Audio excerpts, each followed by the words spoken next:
Hello everyone, welcome to Battle Eyes. I hope आप सब लोग बहुत अच्छे होंगे। आज की वीडियो में हम 17 दिसंबर का न्यूज़पेपर एनालिसिस करेंगे। इसमें टोटल मैंने 5 आर्टिकल लिए हैं और एक आर्टिकल मिलिट्री एक्सरसाइज के ऊपर लिया है। पहला आर्टिकल बात करता है केरला में जो बटरफ्लाई की डाइवर्सिटी है वो किस तरीके से उसको एज अ हॉटस्पॉट बनाती है, पर्टिकुलरली वेस्टर्न घाट के रीजन में।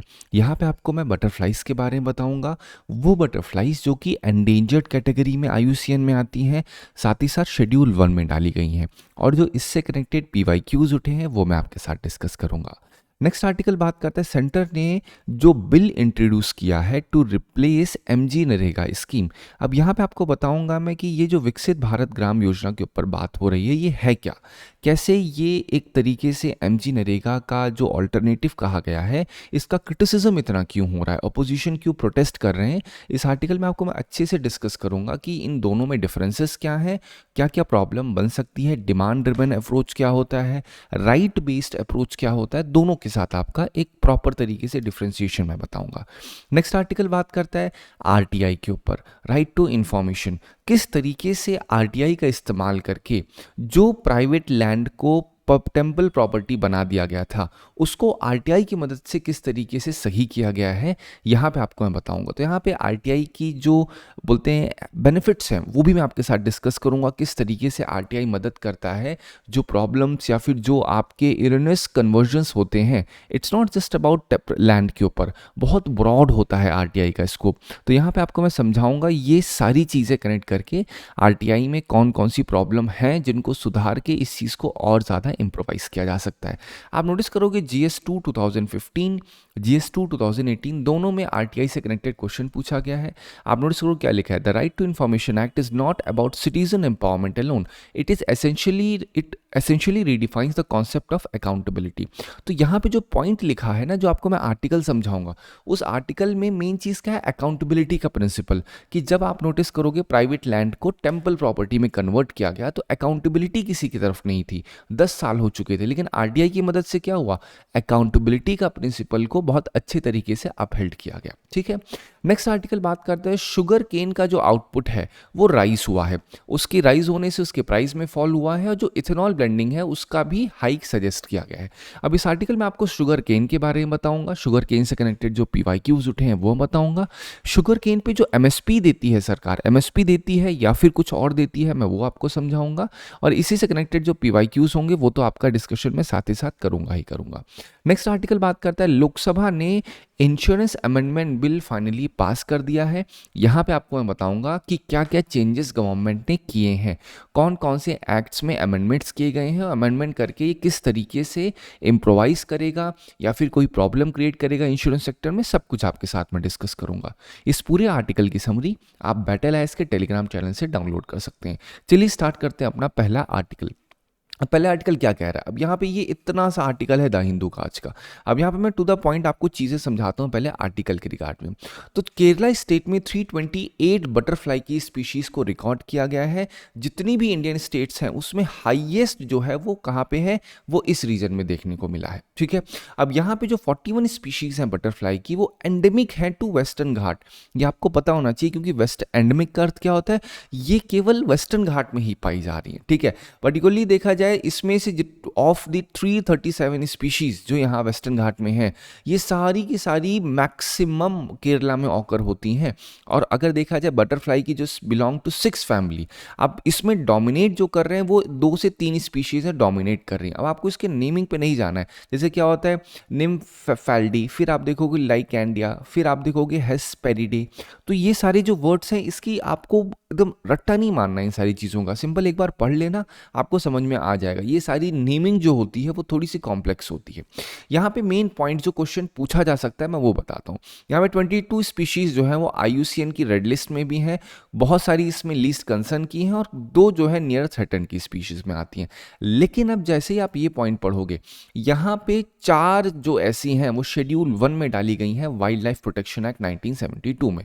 तो जो 4 स्पीशीज हैं क्वेश्चन यहाँ से पूछा जा सकता है। ये सारे पॉइंट्स तो सिर्फ मैंने एड ऑन के लिए आपको समझाएं कि हाँ बस पढ़ लो, लेकिन मेन चीज़ क्या है, क्वेश्चन कैसे यूपीएससी पूछेगा, ये 4 स्पीशीज़ के मैंने नाम यहाँ पे लिख दिए। जैसे क्या है, बैंडेड डफर, कॉमन डफर, जैसे डफर लिखा है ना, फिर pallid faun, scarce blue tiger. तो ऐसे बोल सकते हैं स्कार्स ब्लू टाइगर क्या है, तो आपको पता होना चाहिए ये बटरफ्लाई का नेम है, ठीक है। फिर यहाँ पे क्या दिख रहा है, डिस्कोफोरा डियो, फिर आपको देखो डिस्कोफोरा सोंडाइका, ये सारी नेमिंग है इन लोग की। तो आपको ये नेमिंग नहीं पढ़नी है, ये सारी साइंटिफिक नेमिंग है, आपको ये सब पढ़ लो, क्योंकि यूपीएससी में ये लिखा जाएगा। आपको लगेगा ये ब्लू टाइगर तो किसी टाइगर का नाम होगा, लेकिन स्कार्स ब्लू टाइगर एक किसका नाम है, बटरफ्लाई का नाम है। और अक्सर यूपीएससी में क्या होते हैं, यूपीएससी में बहुत ही जेनरिक या फिर बहुत ही एक्सट्रीम ऐसे स्टेटमेंट्स होंगे जो कि आपको कंफ्यूज कर देते हैं। जैसे क्या कोई बटरफ्लाई की स्पीशीज में पॉइजन पाया जाता है, कह रहा हूँ कुछ, क्या कुछ में नहीं पाया जाएगा, ऑब्वियसली कुछ ना कुछ में तो पाया ही जाएगा। तो आप नोटिस करोगे क्वेश्चन भी यही पूछा है, how many of the above have poisonous species among दम,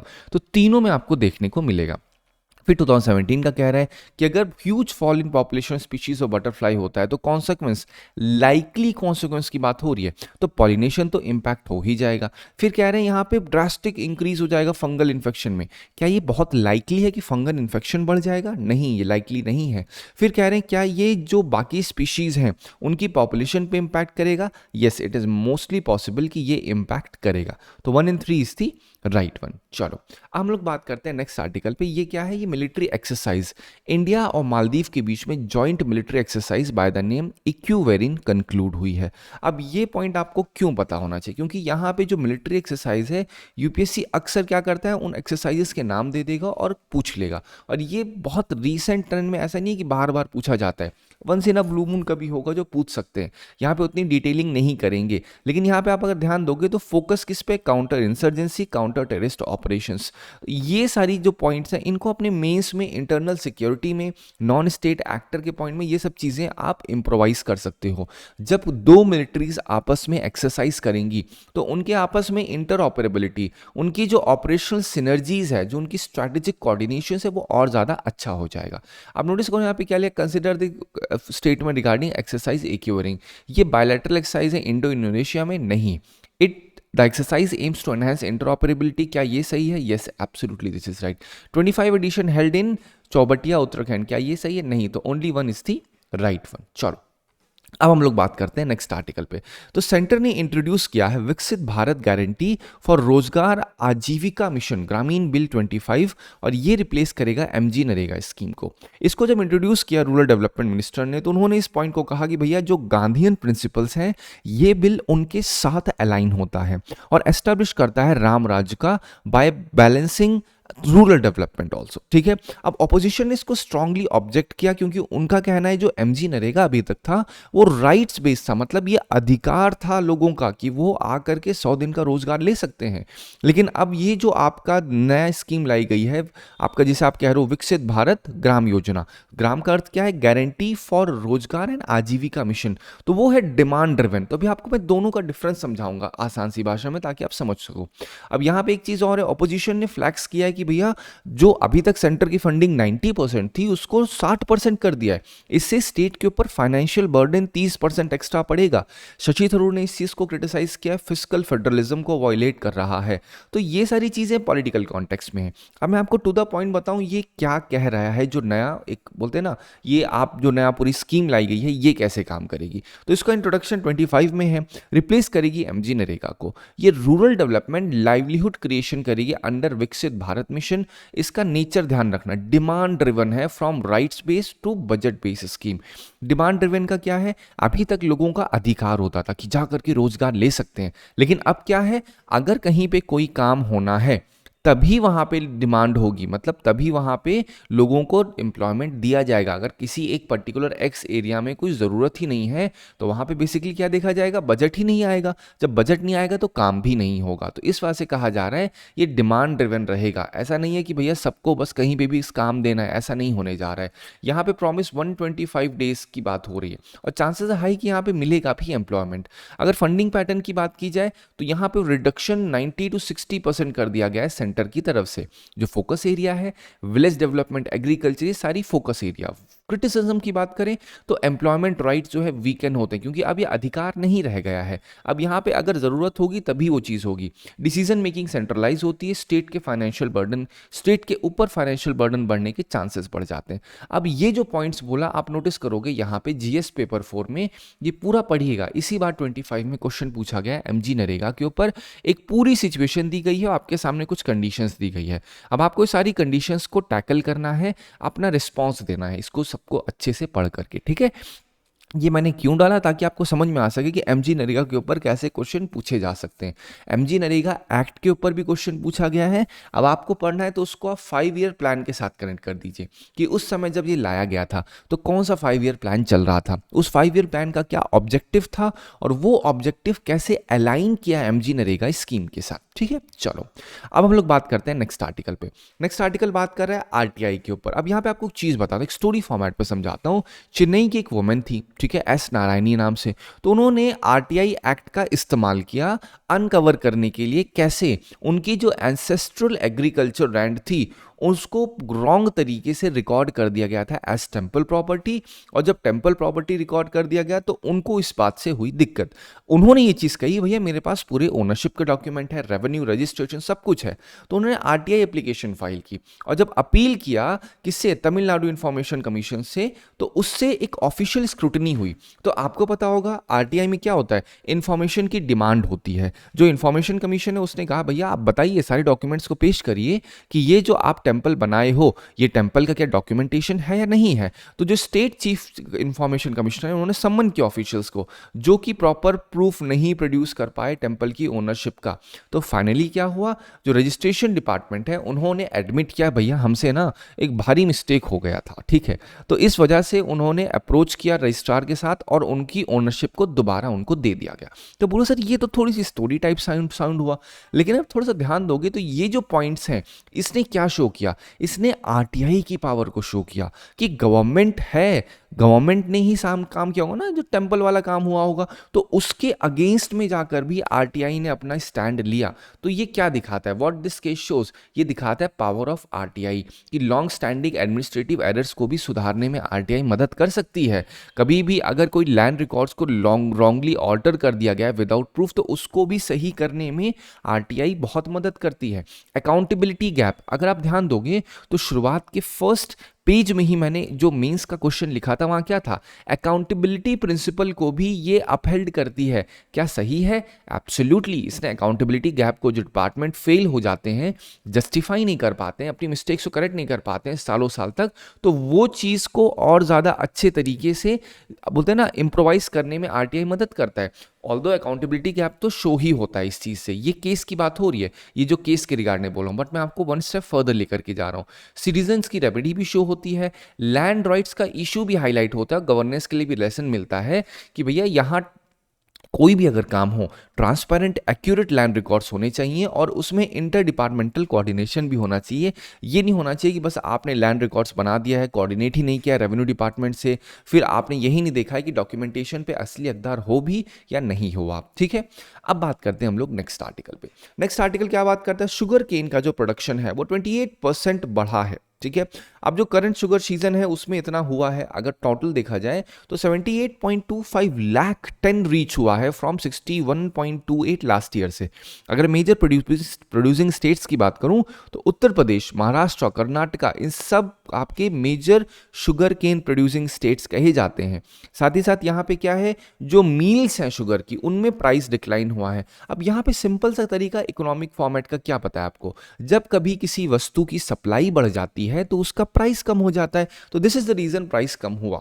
अब यहाँ पे क्या है, जो प्राइसेस इसके थे वो प्राइसेस थोड़े से फेल हुए हैं यहाँ पे। अब जब प्राइसेस उसके कम हुए हैं, ये 3600 थे, फेल टू 3600, जो कि 3660 थे, मतलब 60 रुपए में 60 रुपए की कमी आई है इसमें।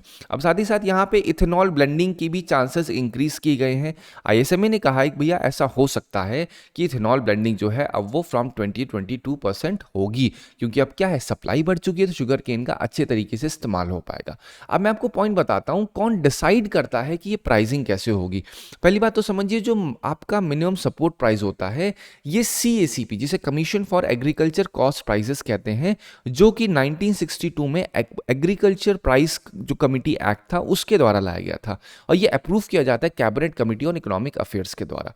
ठीक है, नॉमिनल MSP क्रॉप्स तो 23 क्रॉप्स होती हैं जिसमें कवर किया जाता है। यहीं पे आपको paddy, wheat, pulses, oil seed, cotton, ये अब जो कॉटन दिख रहा है ये कैश क्रॉप में भी जाएगा, लेकिन मैं आपको सिर्फ MSP के रिगार्डिंग बता रहा हूँ अभी। ठीक है, तो यहाँ पे आपको नाइगर सीड भी देखने को मिलेगा जिसके ऊपर 2023 में UPSC ने क्वेश्चन पूछा था।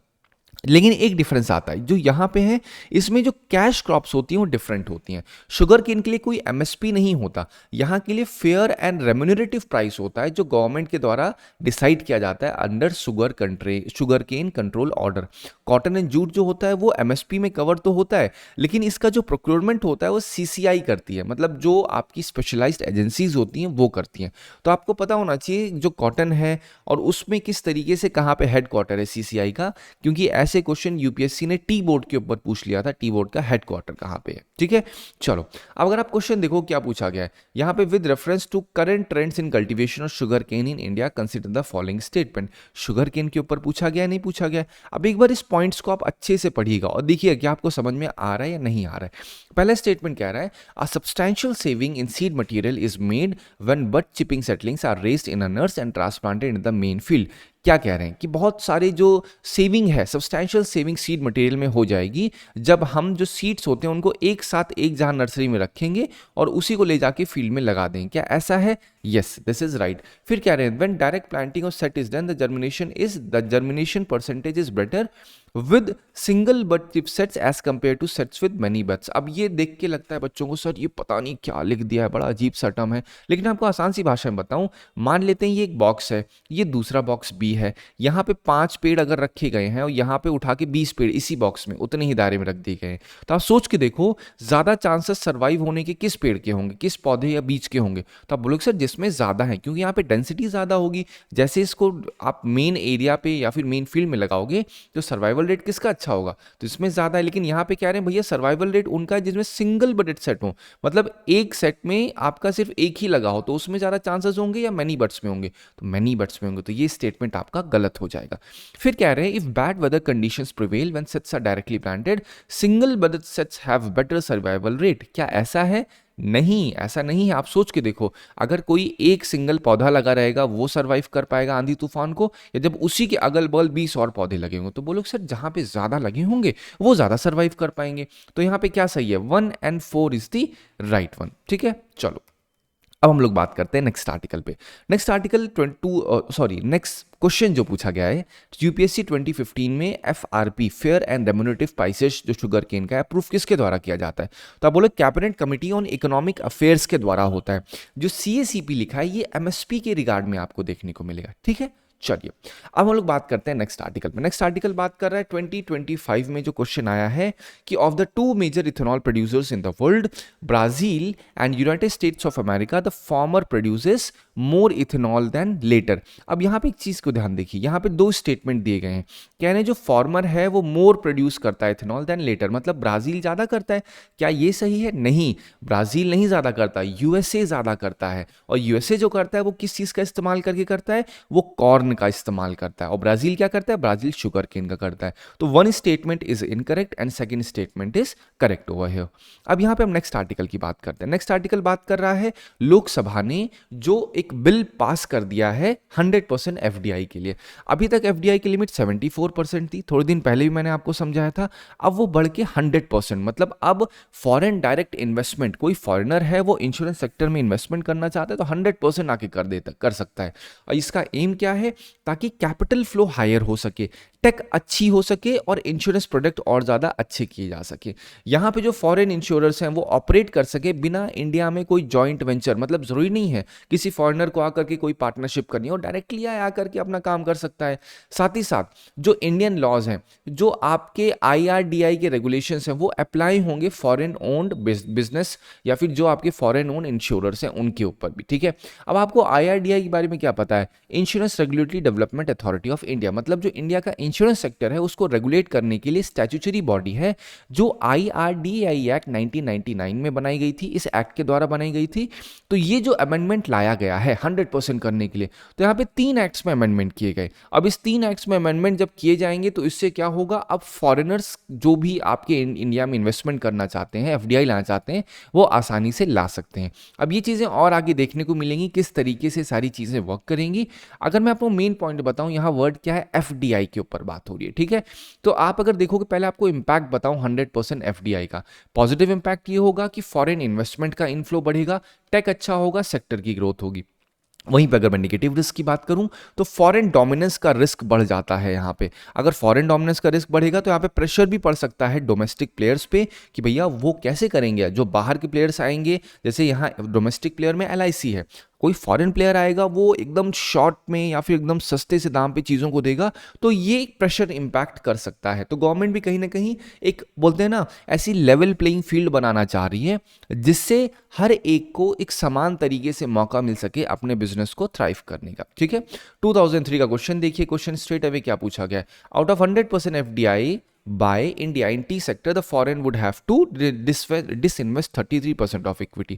क्या ऐसा है? नहीं, ये पूछा गया। तो क्वेश्चन आपसे UPSC 26 में ही बोल सकते हैं कि भैया गवर्नमेंट ने ना 74% से 100% कर दिया, क्या ये सही है? Yes, absolutely it would be right, और बहुत हाई चांसेस है पूछा जा सकता है। वहीं पर अगर देखोगे सेकंड स्टेटमेंट क्या कह रहा है, regarding FDI in print media single largest share holder should have a holding higher than 26%।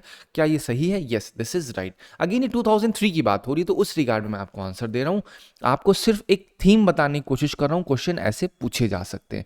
FDI का मतलब क्या होता है, जब बाहर से पैसा इंडिया में आए, इन्वेस्टमेंट हो और वो फैक्ट्रीज, ऑफिसेज और इन्हें प्रोजेक्ट सेटअप करने के लिए किया जाए। अब वहीं पे एक और वर्ड होता है फॉरेन इंस्टीट्यूशनल इन्वेस्टर्स और फॉरेन पोर्टफोलियो इन्वेस्टर। जैसे कहा जा रहा है फॉरेन पोर्टफोलियो इन्वेस्टर मतलब यहाँ पे एक इंडिविजुअल फॉरेनर होगा जो आकर के एक एक्स अमाउंट इंडिया में डालेगा। और जब कह रहे हैं foreign FII, foreign institutional investors, इसमें क्या होगा, इसके अंदर कोई फॉरेन कंपनी होगी, उस फॉरेन कंपनी में फॉरेनर्स इन्वेस्ट करेंगे और वो फॉरेन कंपनी आकर के इंडिया के शेयर मार्केट में इन्वेस्ट करेगी। तो यहां पे जब FII कह रहे हैं तो ये इंस्टीट्यूशन होगा कोई फॉरेन का, कोई इंश्योरेंस कंपनी हो सकती है, पेंशन कंपनी हो सकती है, कुछ भी हो सकती है। तो FII मतलब क्या है, जब कोई कंपनी आकर के इंडिया में इन्वेस्ट करे। और जब कह रहे हैं FPI तो मतलब इंडिविजुअल इन्वेस्टर। FDI में क्या है, यहां पे प्रॉपर एक लॉन्ग टर्म इन्वेस्टमेंट होता है। अगर आप FII और FPI देखोगे तो लॉन्ग टर्म जनरली नहीं होता, यहां पे सिर्फ प्रॉफिट मोटिव होता है, लेकिन यहां पे क्या है, लॉन्ग टर्म मोटिव होता है, लॉन्ग टर्म इन्वेस्टमेंट होता है, जॉब क्रिएट करता है, ट्रैक को ट्रांसफर करता है, ठीक है। ये एक FDI का बेसिक सा मतलब है। 2011 में क्वेश्चन देखिए, both FDI FII are related to investment, which of the following statement best represents an important difference between the two. तो अगर यहाँ पे आप नोटिस करोगे FII कोई बेटर मैनेजमेंट स्किल नहीं लाता है, यहाँ पे सिंपल क्या है, FII कैपिटल अवेलेबिलिटी को इंक्रीज करता है और जो FDI है वो स्पेसिफिक सेक्टर्स को टारगेट करता है। Second statement is the right one. यहाँ पे आप इस तरीके से समझ सकते हैं चीजों को। आपको एक चीज पता है कि FII जो होगा वहां पे मैनेजमेंट की पावर नहीं मिलेगी, FDI में ओवरऑल बोलते हैं ना एक प्रॉपर ओनरशिप जाती है, जिस वजह से इसको FDI कहा जा रहा है और लॉन्ग टर्म इसके अंदर मोटिव होता है। फिर 2020 में देखिए, with reference to FDI in India which of the following is considered its major characteristics. तो इंडिया में जो FDI है इसमें कौन सी उसकी मेजर कैरेक्टरिस्टिक है, can it is investment through capital instrument essentially listed company. नहीं, यहाँ पे मेन चीज क्या है, ये एक large non debt creating capital flow है। अगर बाहर से कोई पैसा डाल रहा है तो क्या इंडिया के ऊपर कर्जा है? वो नहीं, वो कर्जा नहीं है, वो सिर्फ पैसा डाल रहा है और वो डालने के बाद उससे उसे कुछ XYZ अमाउंट में प्रॉफिट मिलेगा। तो second statement is the right one. I hope आपको इस आर्टिकल से मदद मिली होगी। Thank you so much for watching this video.